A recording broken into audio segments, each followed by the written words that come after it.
कोई गुल बाकी रहेगा ना चमन रह जाएगा, पर रसूल अल्लाह का दीने हसन रह जाएगा।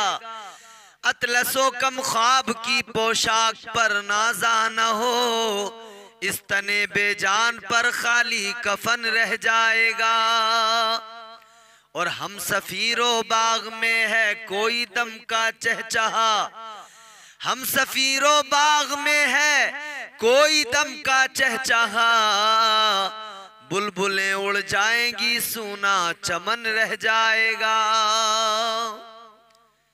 बरसों पहले अल्लामा काफी मुरादाबादी अलैहि रहमा ने फरमा दिया था कि एक दिन इंसान इस हाल को पहुंचेगा कि जिस्म पर अगर बाकी रह जाएगा तो सिर्फ कफन रह जाएगा। और निजाम कुदरत है कि इंसान एक न एक दिन उसे दुनिया से जाना है। जो दुनिया में आया है उसे एक न एक दिन दुनिया से जाना है। अल्लाह तबारक व ताला ने कुरान मजीद में ऐलान कर दिया, कुल्लु नफ्सिन ज़ाइक़तुल मौत, हर नफ्स को मौत का जायका चखना है, हर नफ्स को। तो जो आया है उसे दुनिया से जाना है। अच्छा, इंसान पैदा हुआ, फिर उसने यहाँ एक मुख्तसर जिंदगी गुजारी जितनी अल्लाह ने दी, फिर अल्लाह ने उसे वापस इसी मिट्टी में मिला दिया, फिर कब्र में दफना दिया। मिट्टी डालते हुए फिर हम पढ़ते हैं, मिनहा खलकनाकुम व फीहा नुईदुकुम व मिनहा नुखरिजुकुम तारतन उखरा। बेशक इसी मिट्टी से पैदा किया और इसी मिट्टी में फिर मिलना है। आखिर शुरू इस मिट्टी से है तो आखिर भी इसी मिट्टी पर है। अल्लाह के प्यारे पैगंबर जनाब हजरत मूसा अलैहिस्सलाम एक मर्तबा अल्लाह की बारगाह में अर्ज करने लगे, इसलिए कि आप कलीमुल्लाह हैं, अल्लाह से गुफ्तगू किया करते थे, अल्लाह से कलाम किया करते थे, कोहे तूर पे जाते थे, बात हुआ करती थी। एक मर्तबा अल्लाह की बारगाह में अर्ज करने लगे, ए मौला, ए रब्बे लम यज़ल व ला यज़ाल, ए खालिक़े अर्ज़ो समा, एक सवाल तेरी बारगाह में करना चाहता हूँ। परवरदिगार आलम ने फरमाया, बोलो क्या कहना चाहते हो मूसा। हजरत मूसा अला नबीना अलैहिस्सलातु वस्सलाम अर्ज करने लगे, ए परवरदिगार, ए रब्बे लम यज़ल व ला यज़ाल, जब तूने पैदा किया है तो मारता क्यों है? जब जिंदगी दी है तो फिर तू मौत क्यों देता है? जिंदगी और मौत पर तो अल्लाह का इख्तियार है, वो कादिर है। जिंदगी वही देता है, मौत वही देता है। जब तक जिंदगी है कोई मार नहीं सकता, और जब वक्त पूरा हो जाए तो कोई बचा नहीं सकता है, चाहे जहां आदमी जाए छुप जाए। है मेरे अजीजों, याद रखना, अल्लाह के प्यारे पैगंबर जनाब हजरत मूसा अलैहिस्सलाम अल्लाह की बारगाह में अर्ज करने लगे, ऐ मौला तूने जिंदगी दी है तो मारता क्यों है? मारने का सबब क्या है? ऐ परवरदिगार इसमें हिकमत क्या है? और ये भी जान लीजिए, अल्लाह के हर काम में हिकमत है। परवरदिगार का कोई काम हिकमत से खाली नहीं है। जिंदगी दी अल्लाह ने किस लिए? पहले तो ये समझो, जिंदगी दी तो क्यों दी? अल्लाह तबारक व ताला ने जिंदगी किस लिए अता की? हदीस कुदसी सुनो, अल्लाह ने फरमाया कि मैं एक छुपा हुआ खजाना था, जब मैंने चाहा मैं पहचाना जाऊं, तो फिर मैंने इंसान को पैदा कर दिया, फिर मैंने कायनात को बना दिया, फिर मैंने जमीन और आसमान को बनाया। तो गोया जमीन और आसमान बने, कायनात बनी, इंसान बना।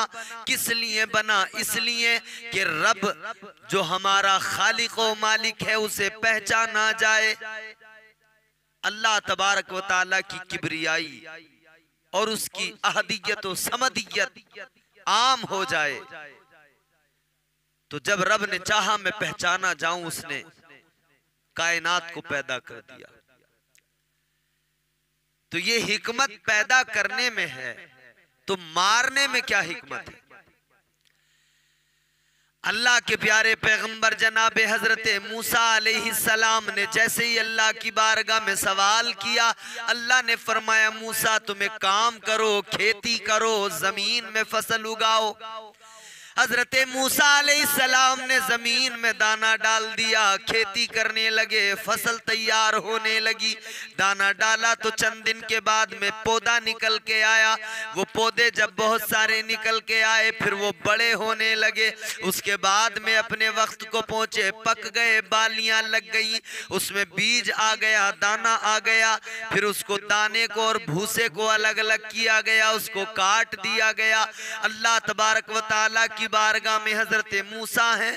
अल्लाह ने फरमाया मूसा ये बताओ, तुमने खेती की फसल उगाई, वो जब पौधे बड़े हो गए तो तुमने उनको काट क्यों दिया? जब पैदा हुए तो तुम्हें बड़े प्यारे लगे, अच्छे लगे, लेकिन जब वो बड़े हो गए तो काट किस लिए दिया?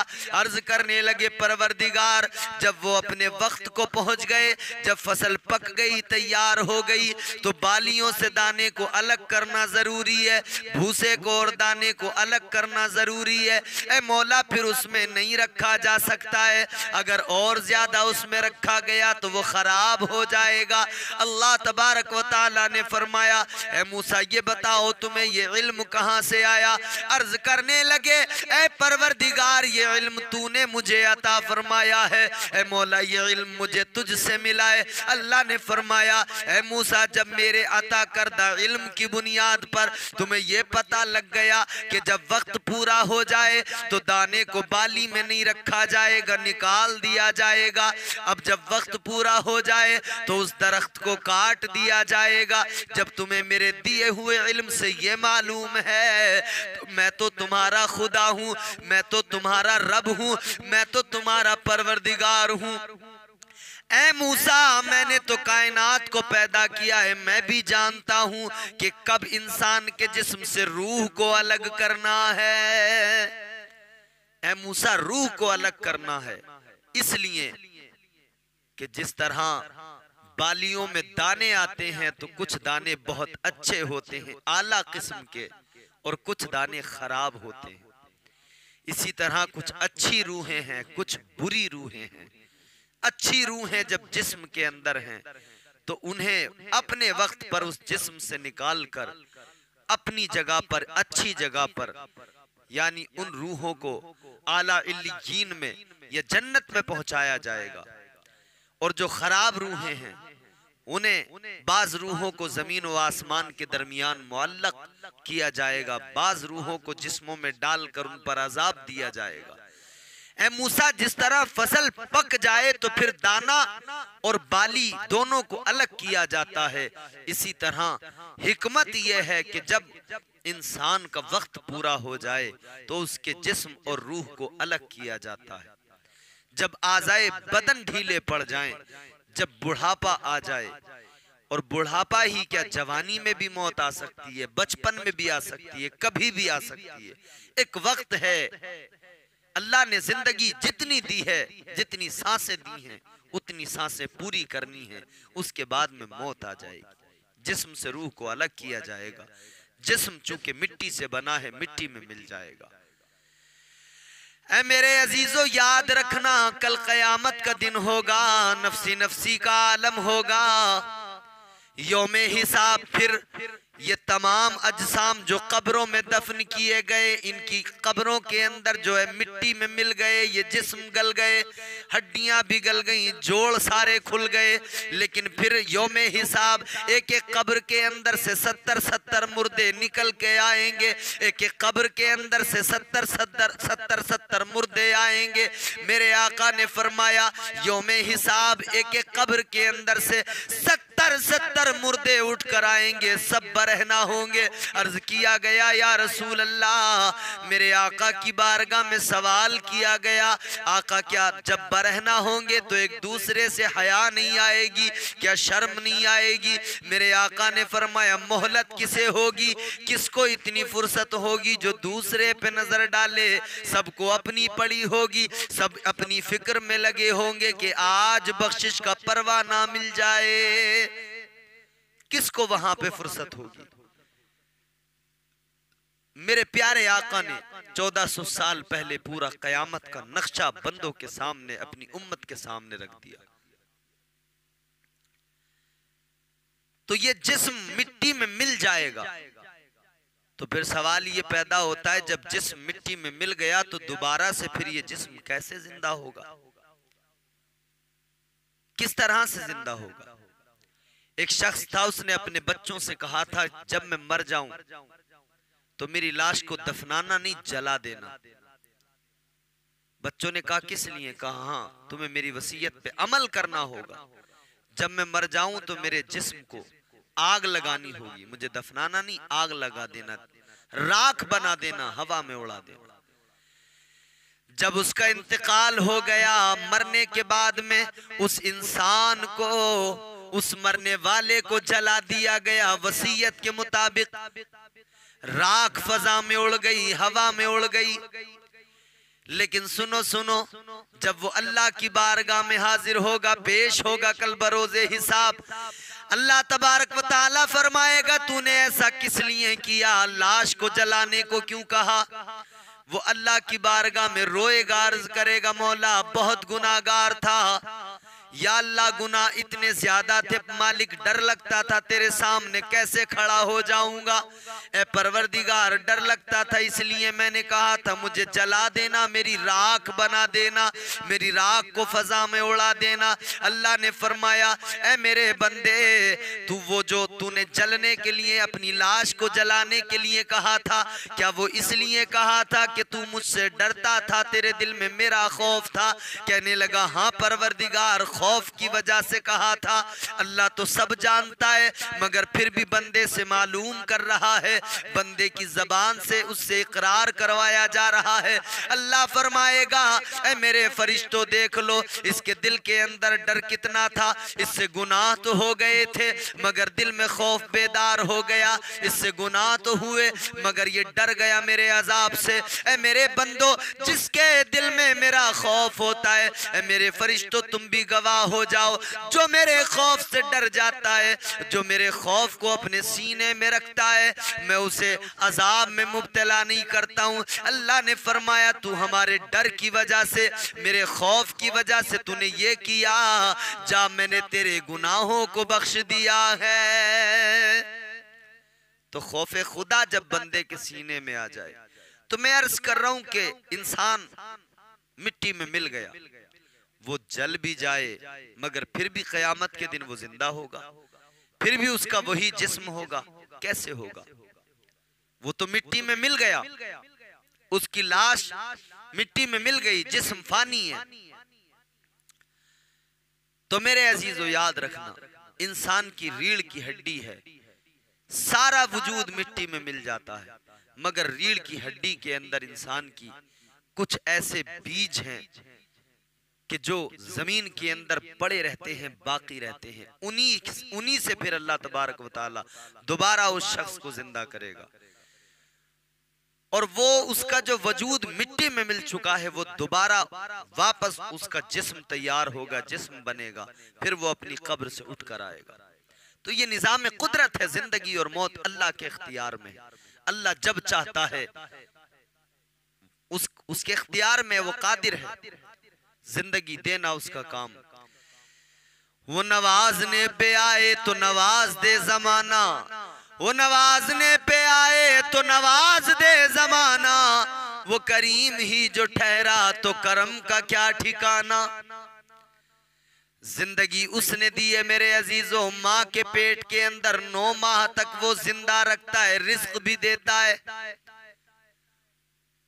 और बाज को अल्लाह ताला माँ के पेट में ही उनकी जिंदगी पूरी हो जाती है, उनको उतनी ही जिंदगी मिली होती है। माँ के पेट में 9 माह तक रिज्क देने वाला खुदा, अपने बंदों से 70 माहों से ज्यादा प्यार करने वाला खुदा, वो रब्बे लम यज़ल व ला यज़ाल, वो खालिक़े अर्ज़ो समा जिंदगी देता है। तो फिर देखो, जिंदगी जब तक है कोई मार नहीं सकता है, जब तक मुहाफिज अल्लाह है, जब तक की जिंदगी अल्लाह ने अता की है तो कोई मार नहीं सकता है, और जब सांसें पूरी हो जाएं तो कोई बचा नहीं सकता है। शद्दाद एक बादशाह गुजरा है, बहुत ताकतवर था, बहुत खजाने थे। उसे ख्याल आया कि मैं अपनी जन्नत बनवाऊं। सारे मुल्क के अंदर जो 1 नंबर के माहिर मेमार थे उनको जमा किया गया। सारे मुल्क के अंदर जो आला चीजें थी, बेशकीमती चीजें थी, उन्हें मंगवाया गया, जन्नत के अंदर रखा गया। सारे मुल्क के अंदर जितनी खूबसूरत लड़कियां थी, हसीन और जमील थी, उन सबको जमा करके जन्नत में रखा गया। जो हूरों का तसव्वुर है कि जन्नत में हूरें होंगी, बड़ी खूबसूरत हैं, तो इसने भी कहा मैं भी हूरों का इंतजाम करूंगा। इसने मुल्क की सारी खूबसूरत लड़कियों को, हसीन लड़कियों को जमा करके अपनी जन्नत में रखा। सारे मुल्क के अंदर जितने खूबसूरत हसीनो जमील जवान थे सबको जमा किया, अपनी जन्नत में रखा कि जन्नत में गिलमान भी हैं। तो इसने कहा मैं भी अपनी जन्नत में गिलमान रखूंगा। सारी जिंदगी की दौलत लगा दी, सारी जिंदगी की दौलत लगाने के बाद में जन्नत बनवाई। मगर मेरे अजीजों, फिर जब जन्नत तैयार हो गई, खबर मिली कि बादशाह जन्नत तैयार हो गई, जन्नत को देखने के लिए आ जाओ। अब शद्दाद बड़े कर्रो फर के साथ निकला, शानो शौकत के साथ निकला। रास्तों को सजाया गया, हर जगह पर इस्तकबाल किया गया, खैर मकदम किया गया। बादशाह जन्नत की सैर को जा रहा है। लेकिन मेरे अजीजों, जैसे ही बादशाह जन्नत के दरवाजे पे पहुंचा, शद्दाद जन्नत में कदम रखना चाहता है कि हजरत मलकुल मौत आ गए। फरमाने लगे, बादशाह वक्त पूरा हुआ, मैं तेरी रूह कब्ज करने आया हूं, तेरा वक्त पूरा हो गया, मौत का वक्त आ गया। इसने इतना सुना, चेहरे का रंग बदल गया, पसीना पसीना हो गया। अब ये कहने लगा फरिश्ते से, हजरत मलकुल मौत से कहने लगा जरा सी मोहलत दे दो। आपने फरमाया कोई मोहलत नहीं। कहने लगा इतनी मोहलत दे दो कि एक बार अपनी जन्नत को देख लूं। बड़े अरमानों से बनाई है, बड़ी तमन्नाएं थी दिल में, सारी दौलत लगा दी, सारा खजाना लगा दिया, बड़ी हसरतें थी, बड़ी आरजुएं थी, बड़ी मेहनतों से सारी दौलत लगा के, सारी पूंजी लगा के मैंने जन्नत बनाई है। बस इतनी मोहलत दे दो, एक बार जन्नत को देख लूं, एक बार अंदर चला जाऊं, जन्नत का अपनी नजारा कर लूं। हजरत मलकुल मौत ने फरमाया जब वक्त आ जाता है, टाइम पूरा हो जाता है, फिर एक लम्हा आगे नहीं होता है, एक लम्हा पीछे नहीं होता है। मौत मुकर्ररा वक्त पर आती है, तेरा वक्त पूरा हो गया, अब कोई मोहलत नहीं मिलेगी। मेरे अजीजों, जब मौत आई तो शद्दाद ने बड़े अरमानों से जन्नत बनाई, मगर देखने का मौका न मिल सका। ऊंचे ऊंचे महल बनाने वालों, बुलंद इमारतें बनाने वालों, बंगले तैयार करने वालों, ये भी याद रखना कि जब मौत आएगी ना तो उस बंगले में कदम रखने का भी मौका नहीं मिलेगा, उस एयर कंडीशन बिल्डिंग के अंदर कदम रखने का भी मौका नहीं मिलेगा। तो ये बिल्डिंगें, ये बंगले, ये महल्लात बनाने से पहले अपनी कब्र को बेहतर बना लो, क्योंकि कब्र में ही तो सोना है जाकर। जब तक कयामत कायम नहीं होगी तब तक इंसान को कब्र के अंदर ही सोना है। आज हम लोगों ने कब्र को बड़ा आसान समझ लिया है, बड़ा हल्का समझ लिया है। कब्र उस अंधेरी कोठरी का नाम है कि जहां पर बड़ी छोटी जगह, मगर आमाल जैसे होंगे, अगर आमाल अच्छे होंगे तो कब्र कुशादा हो जाएगी। और फरमाया गया कब्र हर इंसान को दबाती है, नेक कब्र की आगोश में जाए उसे भी दबाती है, बदकार आए गुनहगार आए उसे भी दबाती है, किसी को नहीं छोड़ती कब्र। नेक लोगों को भी दबाती है, गुनाहगारों को भी दबाती है, सबको कब्र दबाती है।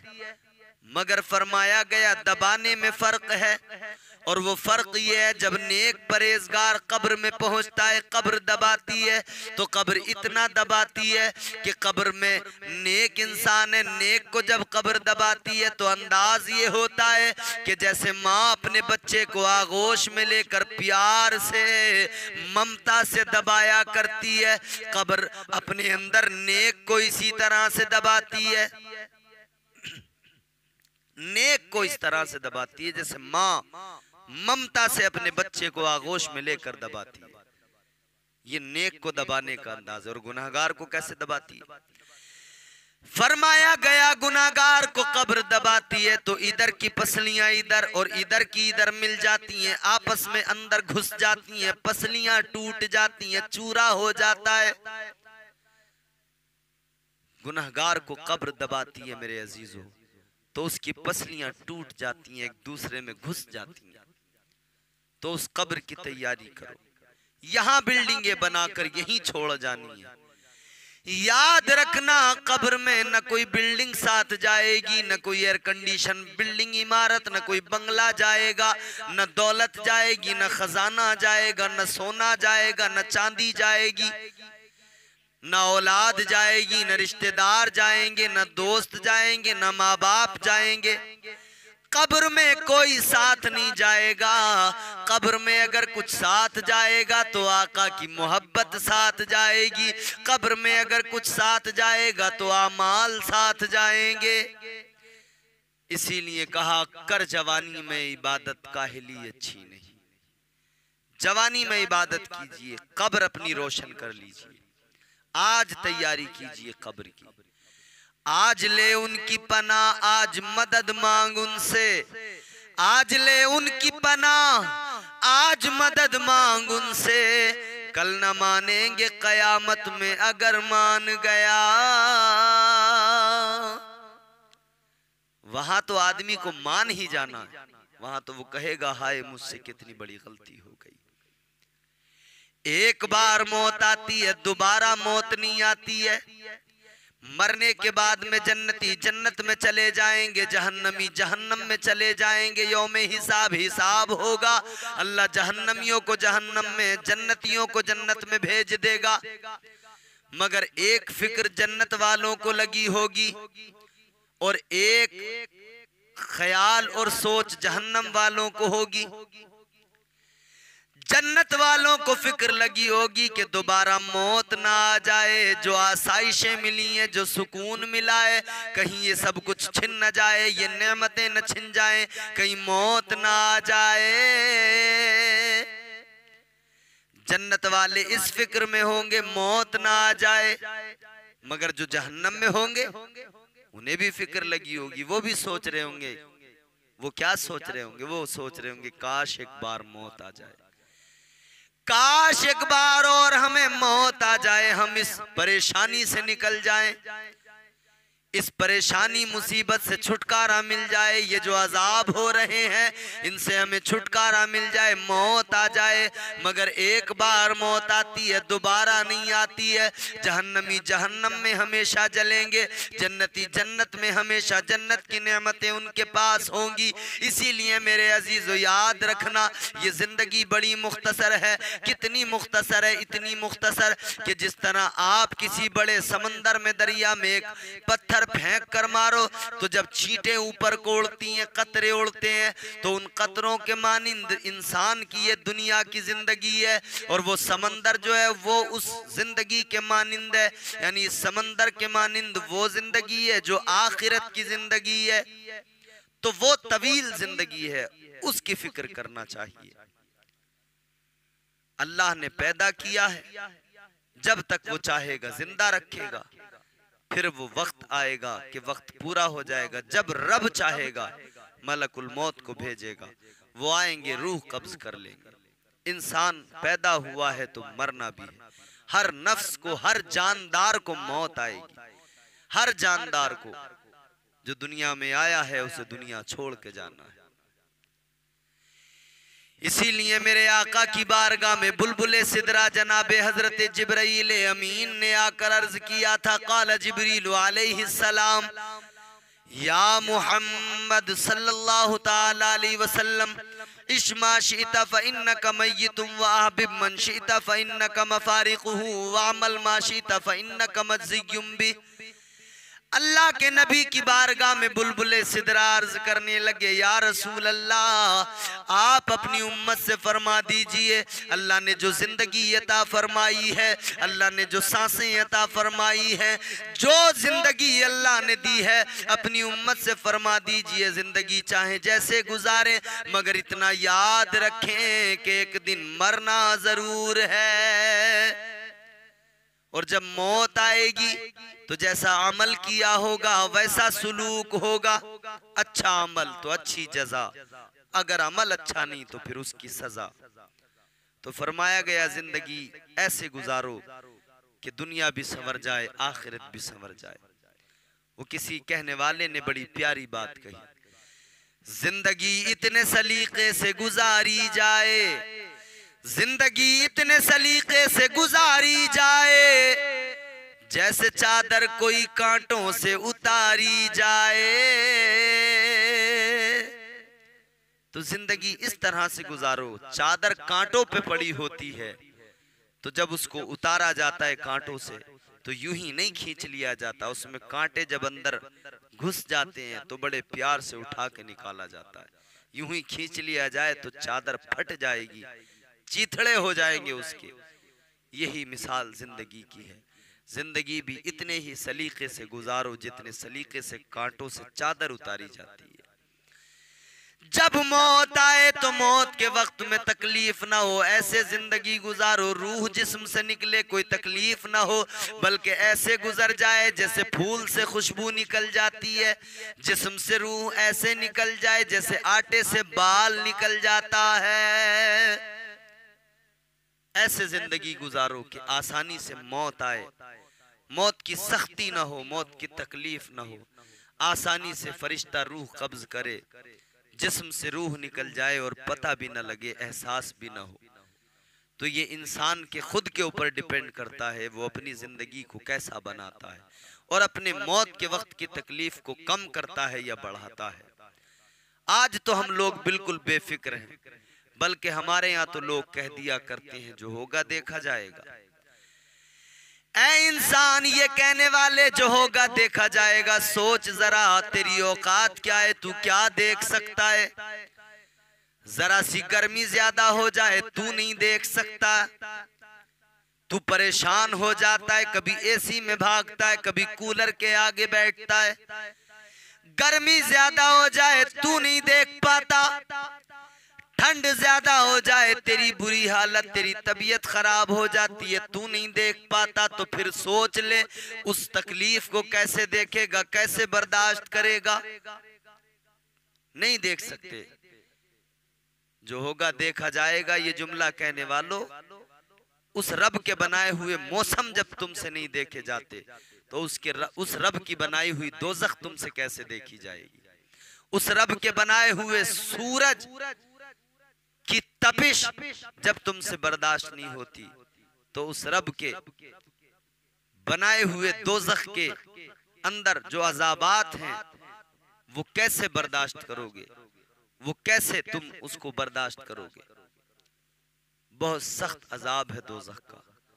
याद करो उस वक्त को जब दोज़खी दोज़ख में डाल दिए जाएंगे, पुलसिरात से गुजरते हुए दोज़खी कट कट के पुलसिरात से नीचे दोज़ख में गिर रहे होंगे। तो जिंदगी को संवारिए, नेक अमल कीजिए, अच्छे अमल कीजिए, मौत को याद कीजिए, फिक्र कीजिए, मौत को याद करते रहिए।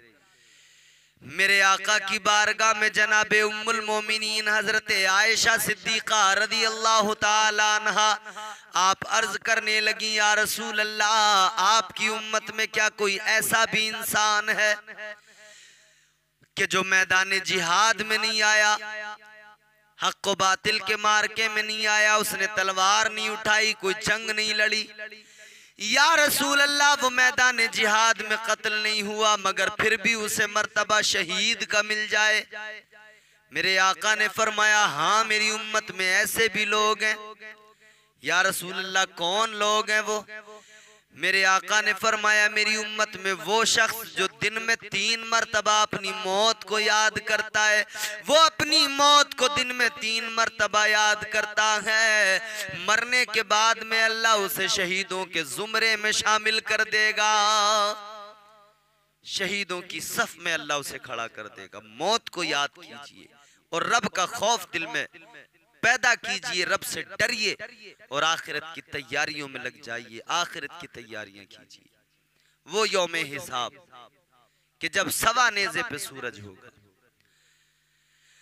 नफसी नफसी का आलम होगा, सब अपनी अपनी फिक्र में लगे होंगे। कैसी हैबत है, कैसा खौफनाक मंजर। कई हजार साल गुजर जाएंगे इसी भाग दौड़ में, सब इसी फिक्र में होंगे बख्शिश हो जाए, परवाने नजात मिल जाए। फिर कई हजार साल के बाद में ये बंदे कहेंगे, मालिक अब हिसाब किताब शुरू कर दे। या अल्लाह हिसाब ले ले। जन्नती जन्नत में चले जाएंगे, दोज़खी दोज़ख में। मगर जलाले खुदा और अल्लाह तबारक व तआला का खौफ ऐसा होगा, ऐसी हैबत होगी उस दिन की कि लोग घबरा रहे होंगे, परेशान होंगे। सारे मिलकर हजरत आदम को तलाश करेंगे। हजरत आदम यूं ही नहीं मिल जाएंगे। हजरत आदम को ढूंढने में, तलाश करने में 500 साल का जमाना लग जाएगा। 500 साल बाद हजरत आदम अलैहिस्सलाम मिलेंगे। फिर ये उम्मतें कहेंगी, आज हमारी सिफारिश कर दीजिए। हजरत आदम अलैहिस्सलाम कहेंगे, इज़हबू इला गैरी, किसी और के पास जाओ। सारे अंबिया, सारे नबी, सारे रसूल यही कहेंगे, इज़हबू इला गैरी। बस नबी ये आखिरुज़्ज़मा महबूब खुदा, मेरे आपके नबी की शान ये होगी मैदान महशर में, सब कहेंगे इज़हबू इला गैरी। मेरे मुस्तफ़ा कहेंगे, अना लहा, हाँ मैं तुम्हारी बख्शिश कराऊंगा, मैं इसी काम के लिए हूँ। रब की बारगाह में हुजूर सजदरेज हो जाएंगे, सजदा करेंगे। अल्लाह फरमाएगा, हबीब सजदे से सर को उठाओ, जो कहोगे, जिसके लिए इशारा कर दोगे उसे बख्श दिया जाएगा।